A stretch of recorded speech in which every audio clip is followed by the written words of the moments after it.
Hi, welcome to Jilly G's Kitchen. Today we're going to make banana brownies, and I've got everything ready. I have about a half a cup of pecans here, and we're going to toast these in the oven. I have the oven at 375 already, so we're going to put these in the oven and let those get nice and toasty. Meanwhile, we're just going to butter and flour this jelly roll pan. And because I'm just using kind of a stick, it will get the sides and the corners pretty good. And then I have just a little bit of flour here. It's my gluten-free flour. We're just going to put a little bit of this in here. Make a mess by shaking this around. I'm going to move these out of the way and use this right here.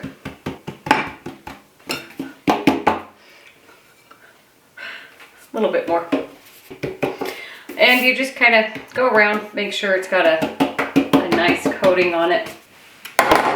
And put any excess into this bowl of flour and everything we made a mess with into the bowl. So we've got our pan ready. I'm going to check on the nuts here in a minute. So in this bowl, I have 2 cups of flour. That is my gluten-free blend. We are going to put 1 teaspoon of baking soda. About 3/4 of a teaspoon of salt. And that's it for the dry ingredients. Everything is at room temperature. Just set that aside, and I'm going to check on our nuts.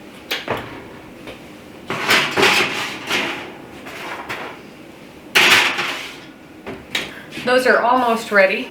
In this bowl, I have 1 stick of butter to the 1/2 cup. I left it sitting on the stove. My stove the oven is on, so the heat helps to keep it soft. And I have my beaters here. So I just wanted to get that a little bit light and fluffy before we add in the other ingredients, but I am going to check on the nuts again.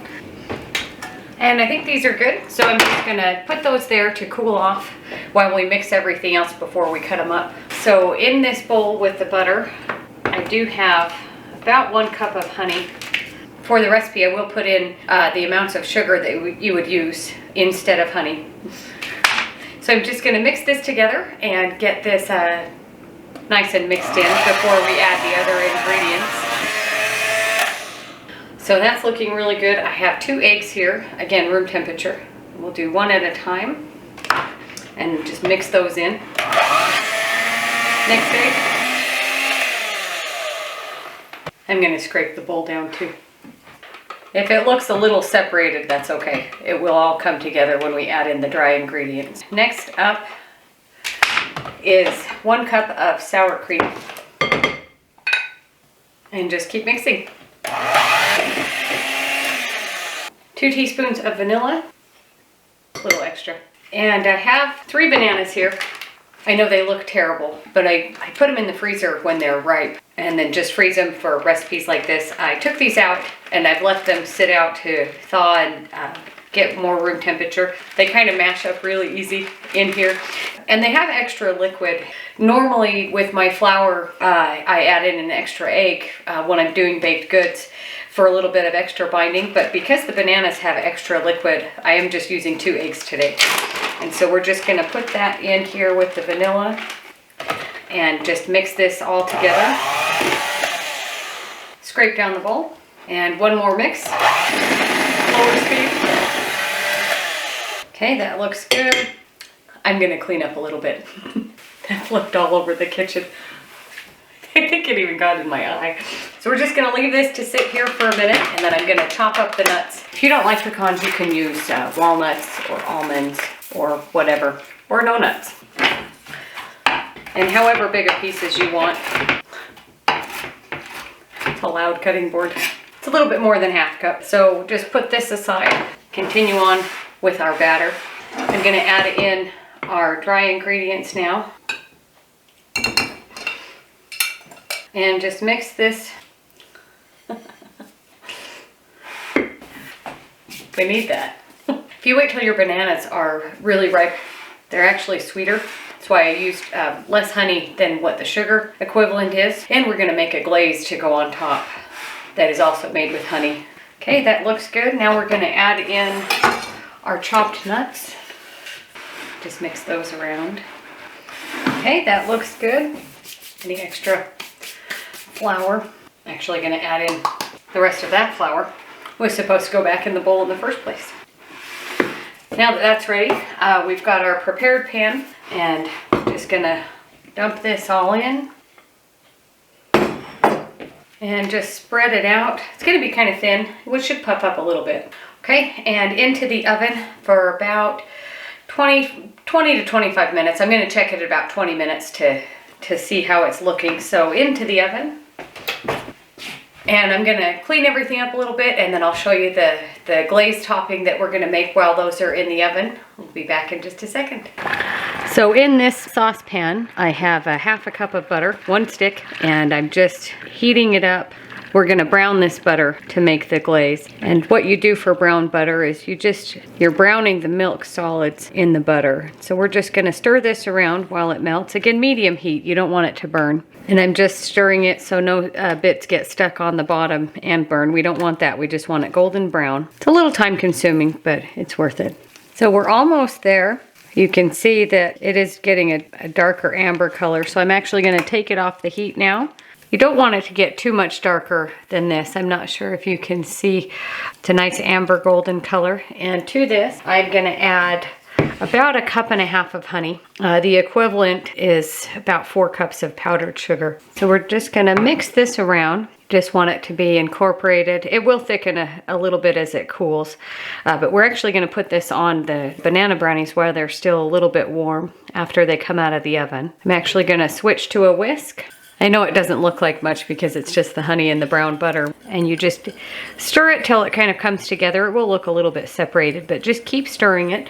And with the residual heat, we're gonna add in a little bit of cream cheese, just a little bit at a time to thicken it up a little bit. Helps cut the sweetness of that honey.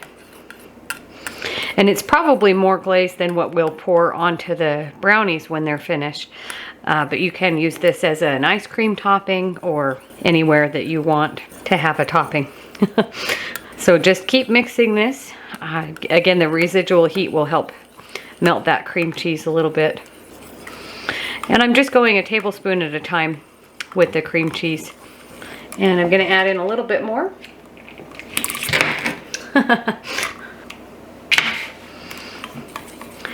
Just keep stirring, stick with it. I know it looks a little chunky right now, but it will come together.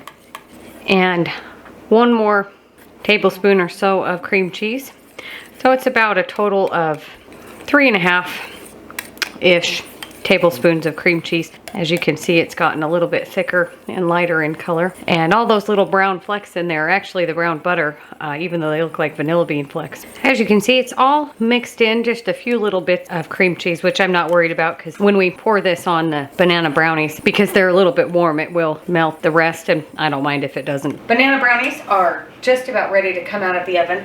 They've been in for about 23 minutes, and it's golden around the edges, and it's pretty springy. So our banana brownies have been cooled for about 15 minutes. They're still a little bit warm, and our glaze topping still a little bit warm. Let me get rid of the whisk here. And I'm not going to use all of it. I'm just going to pour it on and spread it around, and it will soak in.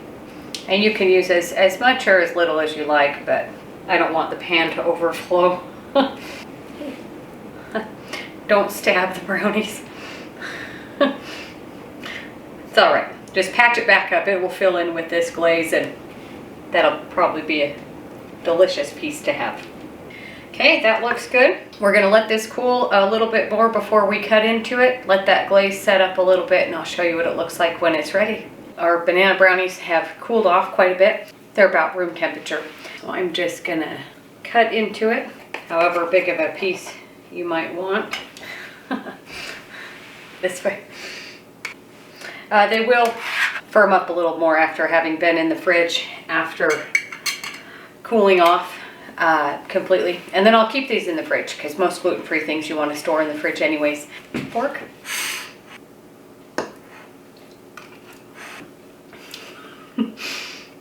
Thanks for watching. Don't forget to like and subscribe.